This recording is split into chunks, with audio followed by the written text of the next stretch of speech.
رب العزت ارشاد فرماتے ہیں اعوذ باللہ من الشیطان الرجیم سنریہم آیاتنا فی الآفاق وفی انفسہم، کہ ہم ان قریب اپنی نشانیاں دکھائیں گے فی آفاقہم، یعنی آفاق میں، باہر کے عوالم میں بھی وفی انفسہم، اور تمہارے نفوس اور ازوات میں بھی۔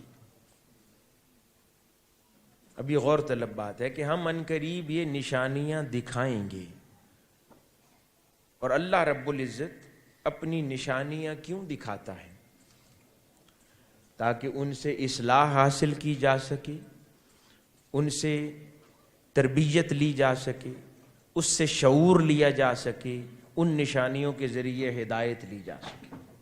اس لیے اللہ رب العزت اپنی نشانیاں دکھاتا ہے، لیکن فرماتا ہے کہ سنوریہم، ہم دکھائیں گے۔ یہ نہیں فرمایا کہ تم لوگ آفاق میں بھی نشانیاں دیکھتے ہو ہماری اور ازوات میں بھی نشانیاں دیکھتے ہو، نہیں، اللہ رب العزت نے دکھانے کا کام اپنے پاس رکھا ہے۔ فرمایا کہ ہم دکھائیں گے، یعنی اگر کوئی دیکھتا ہے تو ہمارے دکھانے سے دیکھتا ہے، خود چاہ کر وہ نشانیاں نہیں دیکھ سکتا۔ اب آفاق میں نشانیاں کیا ہیں؟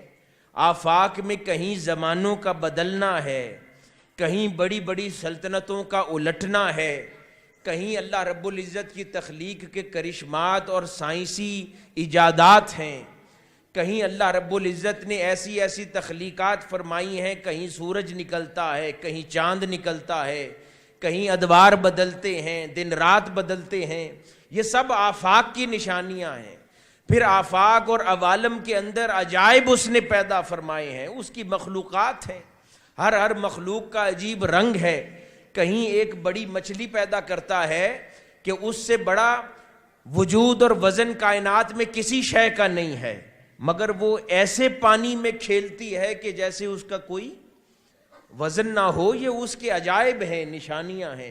کہیں وہ ایسے پرندے پیدا کرتا ہے جو بغیر تھکے 16 20 گھنٹے فلائٹ لیتے ہیں، یہ اس کی نشانیاں ہیں۔ کہیں وہ کچھ دکھاتا ہے، یہ وہ نشانیاں ہیں اس کی آفاق میں۔ پھر وہ کہتا ہے میں ذاتوں میں بھی نشانیاں دکھاتا ہوں۔ وہ ذاتوں میں نشانیاں انسان ہے، اس کے مقرب بندے ہیں، ان کی ارواح ہے، ان کے باطن ہیں، اور پھر وہ اس کے مقرب بندے ہیں جنہیں ہم اللہ کا بندہ کہتے ہیں، جنہیں وہ اللہ کا محبوب بندہ کہتے ہیں۔ وہ کہتا ہے میں اس عوالم میں، ان موجودات میں بھی نشانیاں دکھاتا ہوں، اور تمہاری ذاتوں میں، انسانوں میں بھی اپنے مقرب پیدا کر کے اپنی نشانیاں دکھاتا ہوں۔ تو فرمایا میں دکھاؤں گا، ان قریب میرے دکھانے سے دیکھتا ہے۔ تو یہاں ایک سبق ہے کہ جب حضور شیخ الاسلام کی نہ قدر نہ کریں تو پریشان نہ ہوا کرو، کیونکہ اللہ رب العزت نے ان کو اپنی نشانیاں دکھانے کا ابھی ارادہ فرمایا ہی نہیں ہے۔ وہی شیخ الاسلام اور قائد انقلاب کے ساتھ آج کے دور میں جڑتا ہے، وہی ہمت کرتا ہے جو منہاج القرآن کے ہراول دستے کا حصہ بنتا ہے، وہی جرت کرتا ہے اپنا مال، اسباب اور جان اپنے قائد کی ایک قول پر قربان کرنے کو نکل پڑتا ہے کہ جس کو اللہ نے اپنی نشانیاں دکھا دی ہیں، جن کا باطن اور دل گواہی دیتا ہے کہ جس طرح عوالم میں اس کی عجائب ہیں، اس طرح انسانوں میں بھی یہ مرد کلندر ایک عجوبہ ہے، یہ ہم سے مختلف ہے،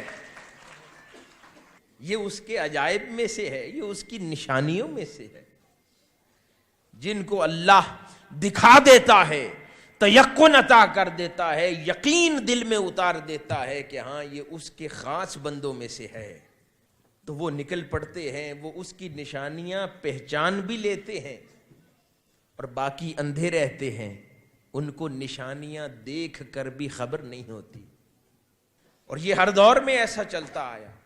آقا علیہ الصلوۃ والسلام نے جب آپ کا زمانہ یکدس تھا، بلا تشبیہ و بلا مثال، جب آقا علیہ الصلوۃ والسلام کا زمانہ اقدس تھا تو اس میں آپ کے رشتہ دار بھی تھے، آپ کے چچا بھی تھے، اور بڑے بڑے لوگ تھے جنہوں نے آپ کو بچپن سے دیکھا تھا. آپ کی شخصیت میں کوئی نقص نہیں نکال سکتے تھے، بس پھر بھی نہ ماننے کی رٹ تھی کہ کوئی نقص نظر نہیں آتا، بس ماننا نہیں ہے. تو کائنات کی سب سے بڑی قیادت کے ساتھ انسانی رویہ یہ ہو سکتا ہے، تو انسان کو کیا دکھ کرنا. تو اس کا مطلب ہے کہ خدا کی نشانیوں کے ساتھ ایسا ہی ہوا کرتا ہے. اسی لیے تو قرآن مجید کے اندر جب سورۃ العصر نازل ہوئی، جس میں اللہ رب العزت نے ارشاد فرمایا والعصر ان الانسان لفی خسر، تو اس پر صحابہ کرام نے آقا علیہ الصلوۃ والسلام کی بارگاہ میں عرض کیا کہ یا رسول اللہ اس کا معنی کیا ہے؟ تو مختلف روایات میں تفاسیر میں آتا ہے کہ مختلف صحابہ نے اپنے کلیگ صحابہ کو جو اس کا معنی بیان فرمایا وہ یہ تھا کہ والعصر جو زمانے کی قسم کھاتا ہے اس زمانے سے مراد زمانہ مصطفیٰ ہے صلی اللہ علیہ وآلہ وسلم. تو آقا علیہ السلام سے پھر پوچھا کہ حضور قسم تو سمجھ آ گئی کہ مولا آپ کے زمانے کی کھاتا ہے، تو پھر یہ جو فرمایا ان الانسان لفی خسر کے انسان خسارے میں ہے، تو یہ انسان خسارے والا کون ہے؟ فرمایا یہ ابو جہل ہے. پھر فرمایا الا الذین آمنوا، مگر وہ خسارے میں نہیں جو ایمان لائے. پوچھا حضور یہ کون ہے؟ فرمایا ابو بکر ہے، یہ ایمان لایا ہے، یہ خسارے میں نہیں ہے. وعملوا الصالحات، پوچھا عمل الصالحات سے کیا مراد ہے؟ فرمایا اس سے مراد عمر ہے، یہ بھی خسارے میں نہیں ہے. پھر پوچھا وتواصوا، فرمایا اس سے مراد میرا عثمان ہے، یہ بھی خسارے میں نہیں ہے. پھر پوچھا وتواصوا بالحق سے حضور کون مراد ہے؟ فرمایا اس سے مراد میرا علی ہے، یہ بھی خسارے میں نہیں ہے. صبر سے مراد. تو قسم ہے زمانہ مصطفیٰ کی کہ جس نے خدا کی سب سے عظیم عطا، نعمت، کرشمہ، اللہ رب العزت کا سب سے عجیب تخلیق اور عظیم تخلیق زمانے میں پائی مگر ایمان نہ لایا، اس لیے کہا یہ خسارے میں ہے.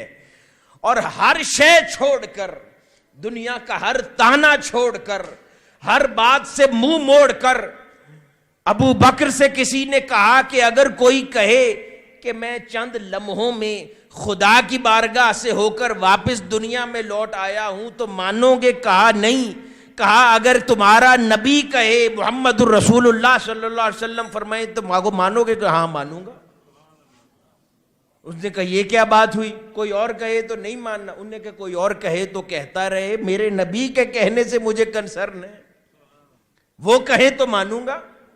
تو بن دیکھے ایمان، اس لیے کہا خسارے میں نہیں ہے، وہ مجھ سے محبت کرتا ہے بغیر سودے کے. پھر پوچھا عمر خسارے میں کیوں نہیں ہے؟ دیکھو تو صحیح، ہر سودے کے بنا لڑتا پھرتا ہے میرے دین کی خاطر.